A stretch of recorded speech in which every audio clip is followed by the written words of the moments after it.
네, 우리 청년 공동체 리더 여러분 반갑습니다. 오늘 함께 같이 GBS 영상으로 같이 나눠보도록 하겠습니다. 네, 이제 어느덧 이제 10월에 이제 마지막 또 이렇게 GBS를 함께 같이 나누게 되었고요. 이제 또 이제 특세를 앞두고 있습니다. 또 기도하는 또 이제 우리가 시즌을 맞이해서 말씀과 기도로 잘 무장되고 또 준비되는 그런 우리 청년 공동체가 되었으면 좋겠습니다. 자, 오늘 함께 같이 6월절을 지키라 라는 제목을 가지고 역대하 30장 1절에서 12절까지의 말씀 함께 같이 좀 살펴보도록 하겠습니다. 자, 오늘 말씀의 주인공은요, 히스기야 왕입니다. 히스기야 왕 아마 이름 많이 들어보셨을 거예요. 이 구약에서도 참 많은 왕들이 있지만 또 왕들 중에서도 이제 역대하라든지 열왕기서에서도 그리고 이사야서에서도 등장하면서 굉장히 이제 많은 비중을 차지하고 있는 왕입니다. 그만큼 히스기야 왕은 이스라엘의 역사에서 굉장히 중요한 왕입니다. 이 히스기야 왕은요, 남유다의 13대 왕이었습니다. 그리고 이제 별명이 있는데요, 개혁의 왕이었습니다. 정말 많은 이 개혁들을 일으켜서 정말 말씀으로 이스라엘이 돌아갈 수 있도록 큰 역할을 했던 사람이 바로 이 히스기야 왕이었습니다. 재밌는 것은 이제 이 히스기야 왕의 아버지는 아하스라는 굉장히 악한 왕이었습니다. 자, 그런데 어떻게 이 악한 아버지 밑에서 정말 이렇게 대단한 이 아들이 났을까 참 이렇게 고민이 되는데 참 궁금증이 생기는데요. 보면 이 히스기야의 어머니는 또 굉장히 선한 사람이었습니다. 이 아비야라는 인물이었는데요. 어머니가 이 아비야는 스가랴라는 아주 뛰어난 제사장의 딸이었습니다. 그래서 아버지는 조금 이제 악한 왕이었지만 이 어머니에게 아마 그 신앙의 유산을 물려받지 않았을까. 그리고 이제 외할아버지로부터 시작된 그 신앙의 유산들을 물려받은 사람이 히스기야일 것이다 라고 우리는 그렇게 추측을 하고 있습니다. 아무튼 이 히스기야 왕은요, 왕으로 재위하는 동안 참 많은 여러 가지 일들을 했는데요. 오늘 우리가 살펴볼 것은 히스기야 왕이 했던 여러 가지 일들 중에 가장 중요한 일 중에 하나인 6월절을 회복하는 그 내용입니다. 오늘 함께 같이 말씀을 나누면서 또 이것이 우리에게 귀한 도전과 은혜가 되었으면 좋겠습니다. 자, 1번 문자부터 한번 보도록 하겠습니다. 자, 1번입니다. 자, 히스기야가 유다 사회에서 오랫동안 잊힌 절기를 되살립니다. 1절에서 5절까지고요. 자, 작은 1번 한번 볼게요. 자, 히스기야가 온 이스라엘과 유다에 명령한 것은 무엇입니까? 라고 질문하는데 30장 1절 말씀 한번 보겠습니다.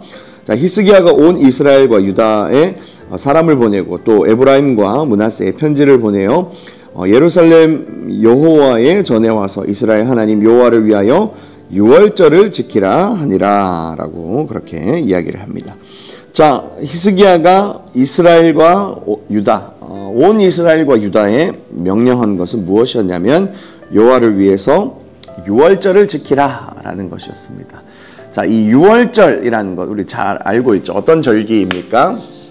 자, 6월절은 이 모세가 출애굽할 때 이제 마지막 재앙, 마지막 10번째 죽음의 천사가 장자의 생명을 이제 빼앗아 가는 그 재앙을 일으킬 때 하나님께서 이 이스라엘 백성들을 구원하시기 위해서 문설주에 어린 양의 피를 발라라. 어린 양 대신 예수 그리스도를 이제 예표하는 것이죠.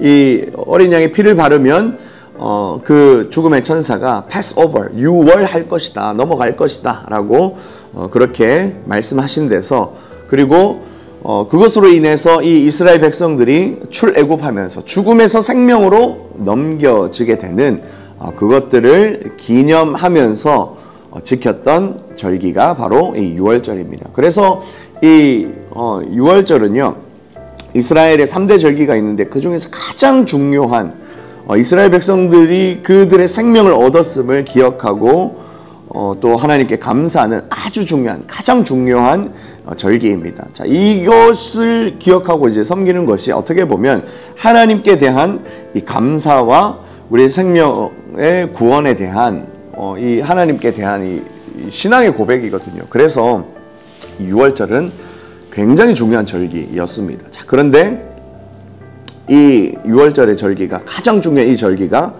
히스기야 왕이 13대인데요. 그 가운데 어느 순간 없어졌다라는 겁니다. 다른 이제 왕들도 많은 있었지만 사실 이것을 회복하려고 생각지도 못한 왕들도 있었고 하려고 했지만 이 실패한 왕들도 있었습니다.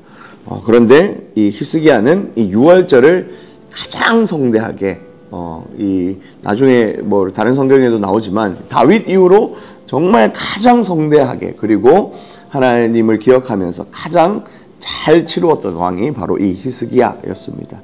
어떻게 보면 뭐 그냥 절기 한번 잘 지켰다, 행사 한번 잘 했다라기보다는 이 절기를 통해서 절기를 회복함을 통해서 잃어버렸던 이스라엘의 신앙을 다시 한번 더 개혁하는 그 일을 했던 것이 바로 이 히스기야 왕의 이 유월절 회복입니다. 자, 아무튼 여호와를 위해서 유월절을 지키라라는 명령을 이제 온 이스라엘과 유다 백성들에게 하게 됩니다. 자, 2번 문제 한번 보도록 하겠습니다. 자, 원래 유월절은 1월 14일인데 한 달 미뤄 2월에 지킨 이유가 무엇입니까? 라고 그렇게 이야기를 합니다. 자, 우리 2절과 3절 말씀 한번 같이 보도록 하겠습니다. 2절과 3절입니다. 왕이 방백들과 예루살렘 온 회중과 더불어 의논하고 둘째 달에 유월절을 지키려 하였으니 이는 성결하게 한 제사장들이 부족하고 백성도 예루살렘에 모이지 못하였으므로 그 정한 때에 지킬 수 없었음이라 라고 그렇게 이야기를 합니다. 자, 원래는 이 유월절이 1월 14일입니다. 그런데 첫째 달 14일인데 첫째 달에 지킬 수 없어서 둘째 달에 이 절기를 지켰다라고 그렇게 이야기를 하죠. 자, 그 이유가 무엇입니까? 자, 성결하게 준비된 제사장도 부족했고 자, 백성도 예루살렘에 모이지 못했기에 자, 조금 더 미뤄서 준비된 유월절을 지키게 하기 위해서 한 달 미뤘다라는 겁니다. 물론 이제 이 절기가 1월 14일에 딱 하나님께서 명령한 그때에 맞춰서 딱 지켜졌으면 금상첨화였겠지만 그때에 이제 이 절기를 지키려 하기에는 제사장들이 준비가 되지 않았다라는 겁니다. 그러니까 제사장들이 부족하고 준비가 안 되었다라는 것은 예배할 준비가 안 되었다라는 겁니다. 그래서 이제 이 히스기야 왕은 과감하게 백성들과 의논도 했지만 정말 과감하게 절기를 한 달을 미뤄버립니다. 그러면서 이 절기가 정말 예배답게 하나님에 대한 그 마음이 잘 준비될 수 있도록 한 달을 미루어서 이 제사장들을 잘 준비시켜서 절기를 지키려 했다라는 겁니다. 자, 그리고 백성도 예루살렘에 모이지 못했기 때문에 한 달 더 미뤄서 백성들에게도 이 소식들을 다 전해서 이곳에 잘 모여서 함께 같이 이 절기를 지키자라고 한 것이죠. 자, 그러니까 제사장이 준비가 다 되었다 하더라도 함께 같이 예배드릴 백성이 없었다면 이것도 문제였겠죠. 그래서 이 히스기야 왕은 그래, 제 예배도 예배지만 예배가 공동체적으로 함께 같이 드려지는 것이 정말 의미가 있다라고 생각했기 때문에 이런 과감한 결정을 내려서 이 둘째 달에 이 유월절을 하나님께 지키게 된 것입니다. 자, 여기까지 하면서 나눔 1번 문제 한번 보도록 할게요. 자, 나눔 1번입니다. 히스기야는 이스라엘 사회가 오랫동안 지키지 않은 유월절을 다시 회복시킵니다. 이는 단지 민족의 축제 하나를 복원하는 게 아니라 출애굽 역사의 의미를 되살린 것입니다. 이스라엘의 정체성, 즉 하나님의 언약 백성이라는 신분을 다시 일깨운 것입니다. 자, 우리가 그리스도 안에서 다시 회복해야 할 정체성과 유월절 정신은 무엇인지 서로 나눠봅시다 라고 그렇게 이야기를 합니다. 자, 우리 참 요즘 신앙생활을 하면 참 많은 행사들이 있어요.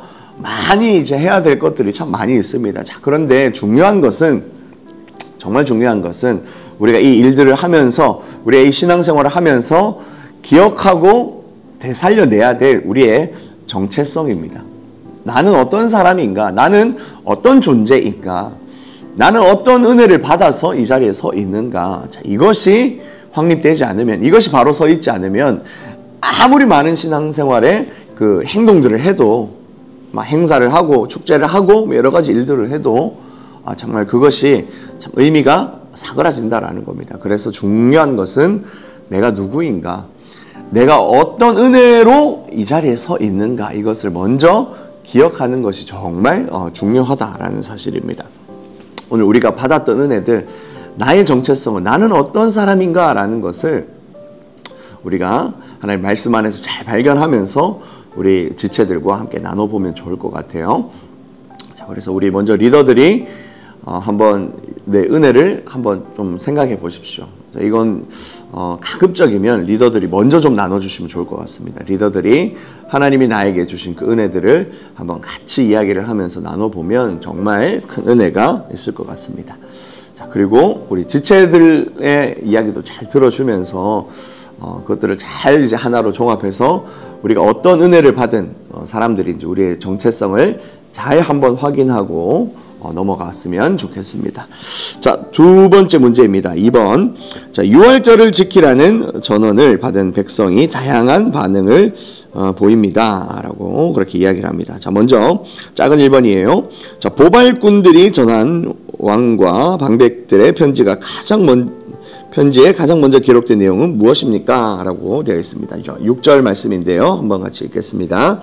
자, 보발꾼들이 왕과 방백들의 편지를 받아가지고 왕의 명령을 따라 온 이스라엘과 유다에 두루 다니며 전하니, 자, 일렀으되 이스라엘 자손들아, 너희는 아브라함과 이삭과 이스라엘의 하나님 여호와께로 돌아오라. 그리하면 너희가 남은 자 곧 아수르 왕의 손에서 벗어난 자에게로 돌아오시리라.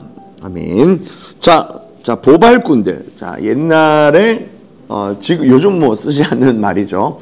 이제 파발이라고 많이 들어보셨을 겁니다. 소식을 전하기 위해서 말을 이용해서 막 이렇게 소식을 전하는 자들이었는데, 보발꾼들, 그러니까 걸어서 이 소식을 전하는 그런 사람들이었던 것 같습니다. 자, 이 사람들이 왕과 방백들의 편지에 가장 먼저 이 편지를 전했습니다. 거기에 나와 있는 내용이 무엇이었습니까? 여호와 하나님께 돌아오라라는 것이었습니다. 너희가 지금 이제 하나님에게서부터 많이 떠나 있었다. 그러니까 여호와 하나님께 돌아와라. 너가 돌아와라라고 그렇게 이야기를 합니다. 자, 그리하면 그가 백성에게 돌아오실 것이다라고 그렇게 이야기를 합니다. 너희가 주님께 돌아오면 하나님께서도 이미 이제 우리가 멀리 떠나버렸잖아요. 그런데 그 백성에게 돌아오실 것이다라고 그렇게 이야기를 합니다. 근데 이제 우리가 오해하지 말아야 될 것은, 우리가 마음을 돌이키고 돌아가는 게 먼저입니까? 뭐 하나님이 뭐 먼저 한 것 아닙니까? 뭐 이런 이야기들이 있을 수 있어요. 사실 이것은 뭐 닭이 먼저냐, 뭐 알이 먼저, 달걀이 먼저냐, 뭐 이런 이야기일 수도 있습니다. 자, 그런데 하나님은 언제나 변치 않고 우리를 기다리고 계십니다. 그래서 사실은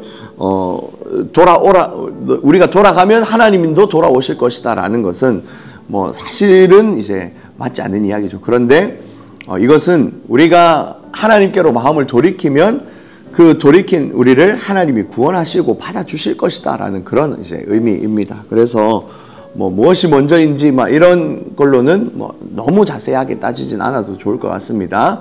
의미적으로 우리가 하나님께 돌아가면 하나님도 우리를 받아주실 것이다라는 그런 의미입니다. 아무튼 이 내용의 편지를 왕과 방백들의 편지에 적혀 있었다라고 그렇게 이야기를 하면 좋겠습니다. 그렇게 알면 되겠습니다. 자, 그러니까 이 편지가 왕만 보낸 것이 아니라 방백들도, 그러니까 왕의 신하들도 자, 이 편지를 같이 보냈다라는 말이에요. 왕이 시작했지만 함께 같이 동력하는 이 방백들이 같이 편지를 보내면서 이스라엘 백성들을 독려하고 함께 같이 은혜의 자리에 나아가자라고 그렇게 이야기를 했다라는 것입니다. 자, 두 번째 문제 보겠습니다. 작은 2번입니다. 자, 왕과 방백의 편지에서 백성에게 내린 금지 명령은 무엇입니까? 라고 질문을 합니다. 7절 말씀인데요. 한번 같이 읽겠습니다. 자, 너희 조상들과 너희 형제 같이 하지 말라. 그들은 그의 조상들의 하나님 여호와께 범죄하였으므로 여호와께서 멸망하도록 버려두신 것을 너희가 똑똑히 보는 바니라. 라고 그렇게 이야기를 합니다. 자, 뭐를 하지 말라고 합니까? 자, 너희 형제들, 너희 조상들의 본을 따르지 말라라고 합니다. 자, 그들은 여호와 하나님께 교만과 불신의 죄를 범한 자들이었죠. 그래서 교만과 불신의 죄를 범한 조상 또는 형제의 본을 따르지 말라라고 그렇게 이야기를 합니다. 죄된 모습은 어떻게든 버리고 끊어버리고, 그게 심지어 이제 가족들의 모습이라도 너희가 과감하게 끊어내고, 우리 집안에 있었던 관습이라 할지라도 그거 끊어내고 여호와 하나님께 돌아오라라는 것이 이 편지의 핵심된 내용입니다. 자, 그렇게 하면 하나님께서 반드시 너희를 받아주실 것이고 이 이스라엘을 구원하실 것이다 라는 그 내용의 편지였습니다. 자, 3번 문제입니다. 자, 편지를 받은 이스라엘과 유다의 반응이 어떻게 나뉩니까? 라고 그렇게 질문하는데요. 10절에서 12절까지 말씀 한번 같이 읽겠습니다. 자, 보발꾼이 에브라임과 므낫세 지방 각 성읍으로 두루 다녀서 스불론까지 이르렀으나 사람들이 그들을 조롱하며 비웃었더라. 그러나 아셀과 므낫세와 스불론 중에서 몇 사람이 스스로 겸손한 마음으로 예루살렘에 이르렀고, 하나님의 손이 또한 유다 사람들을 감동시키사 그들에게 왕과 방백들이 여호와의 말씀대로 전한 명령을 한 마음으로 준행하게 하셨더라라고 그렇게 이야기를 합니다. 자, 먼저 이 편지가 어디에 보내졌는지를 잘 알아야 됩니다. 자, 이 편지는 북이스라엘과 이제 남유다에 보내졌습니다. 자, 이 당시는 이제 우리가 잘 알고 있듯이 북이스라엘과 남유다로 갈라져 있는 그런 상태였습니다. 자, 그런데 이제 히스기야 왕이 북이스라엘의 영역에도 편지를 보낸 거야. 그러니까 남유다 백성들, 자기가 다스리는 자기의 이 백성들에게만 편지를 한 것이 아니라, 자, 이 히스기야는 북이스라엘의 영토에도 이 편지를 보내게 됩니다. 자, 그러면 이제 사실은 이 당시에는 이 북이스라엘과 남유다가 이제 분열되어 있었기 때문에 이 남유다 왕의 말을 들을 리가 없겠죠. 그래서 이 보발꾼들이 북이스라엘 영역에 가서 편지를 전했을 때 사람들은 어떻게 했습니까? 북이스라엘 사람들은 유월절을 지키라는 명령을 무시하고 조롱하고 비웃었습니다. 뭐 정치적인 이 적대감도 있겠지만 이 북이스라엘이 지금 어떤 영적인 상황을 맞고 있었는지를 보여주고 있는 그런 모습이다라고 볼 수가 있겠죠. 자, 그런데 일부는, 아주 소수의 사람들은 그 편지를 받아들고 겸손하게 하나님께 돌아가기 위해서 예루살렘으로 내려갔다라는 겁니다. 이제 대부분의 사람들은 이 편지를 받아들고 뭐 자기들이 뭐 하나님께로 뭐 돌아가야 한다라는 그 필요성조차 느끼지 못했습니다. 그래서 어떤 고민하는 모습도 보여주지 않고 오히려 하나님께 돌아오라라는 명령 자체를 비웃어 버립니다. 이것이 어떻게 보면 지금의 세상이라고 볼 수가 있겠죠. 지금의 세상에 하나님에 대한 또 그리고 복음에 대해서 소개를 하고 말씀을 전해도 세상은 비웃기만 합니다. 자, 그런데 잘 알아야 될 것은 이로부터 얼마 지나지 않아서 이제 북이스라엘은 아수르에 의해서 완전히 멸망당하게 됩니다. 그래서 우리는 잘 기억해야 됩니다. 그래서 이 하나님의 말씀에 우리가 얼마만큼 순종하는가, 하나님의 말씀이 들려질 때 정말 이방 사람들처럼 되지 않기 위해서는 그 말씀이 들려질 때가 우리에게 기회임을 알고 순종하며 감사한 마음으로 주님 앞에 나아가야 되겠죠. 자, 그 모습이 바로 남유다 사람들이었습니다. 자, 남유다 사람들은 여호와의 말씀대로 전한 명령을 한 마음으로 준행했다라고 그렇게 이야기를 합니다. 오라라고 말씀하실 때 순종하며 그 자리에 예배하고 기도하고 은혜 받는 자리에 돌아갔다라고 그렇게 이야기를 합니다. 혹시 오늘 우리의 삶에 우리의 모습은 이 북이스라엘과 같지 않는지, 그리고 이 말씀에 불순종하는 북이스라엘의 마지막처럼 우리가 불순종함으로 인해서 우리의 삶에 정말 하나님의 심판이 임하지 않을지 우리가 우리의 삶을 잘 돌아보면서 겸손하게 주의 말씀 앞에 우리의 삶을 한번 비추어 보아야 할 것 같습니다. 자, 여기까지 하면서 우리 나눔 2번과 3번 문제 한번 보도록 하겠습니다. 자, 나눔 2번입니다. 죄를 지은 백성이 하나님께로 돌아오면 하나님도 그들에게 돌아가겠다고 약속하십니다. 인간의 돌아옴과 하나님의 돌아오심이 만날 때 구원의 역사가 일어납니다. 라고 그렇게 이야기를 하죠. 자, 하나님의 은혜를 사모하며 돌아가야 할 자리가 어디인지 나눠봅시다. 라고 그렇게 이야기를 합니다. 하나님의 그 은혜 앞에 우리가 회개하고 돌아갈 때 구원의 역사가 일어난다. 참 멋있는 말입니다. 자, 그 하나님의 은혜를 사모하며 내가 돌아가야 할 자리가 어디인지 한번 말씀을 가지고 한번 나눠보도록 하겠습니다. 우리 지체들과 함께 같이 깊이 묵상하고 함께 같이 나눠보시면 참 좋을 것 같습니다. 자, 나눔 3번 문제예요. 자, 북이스라엘 다수가 여호와께로 돌아오라는 편지를 무시했지만 그 말을 듣고 유월절을 지키기 위해 예루살렘으로 온 사람들도 있었습니다. 지금 내 삶에서 하나님께 돌이켜야 할 부분들이 있다면 무엇인지 한번 나눠봅시다. 그리고 그것을 위해 구체적으로 해야 할 결단들이 있다면 이야기해 봅시다. 라고 그렇게 이야기를 합니다. 우리가 하나님께 돌아가기 위해서 내 삶에서 구체적으로 돌이켜야 할, 결단해야 될 일들이 분명히 있을 거예요. 우리가 그 돌아옴의 자리로 나아가기 위해서 우리에게 필요한 것이 무엇인지 조금 2번과 연결될 것 같은데요. 조금 더 구체적으로 우리 함께 같이 나누면 더 큰 은혜들이 있을 것 같고 정말 실제로 우리의 삶의 그 돌아옴의 돌이킴의 은혜들이 넘쳐날 것 같습니다. 자, 오늘 말씀을 함께 같이 잘 나누시면서 우리 지체들과도 함께 큰 은혜를 나누었으면 좋겠습니다. 특별히 우리 아특세가 또 바로 앞에 있죠. 우리가 기억하면서 또 기도하는 자리에 함께 같이 마음을 모으는 자리에 우리 지체들도 잘 또 초대하셔서 정말 이번 특세가 또 영적으로 개혁되고 각성되어지는 그런 은혜의 시간들 되었으면 좋겠습니다. 수고하셨고요. 우리 토요일 날 리더 모임 때 같이 보도록 하겠습니다. 수고하셨습니다.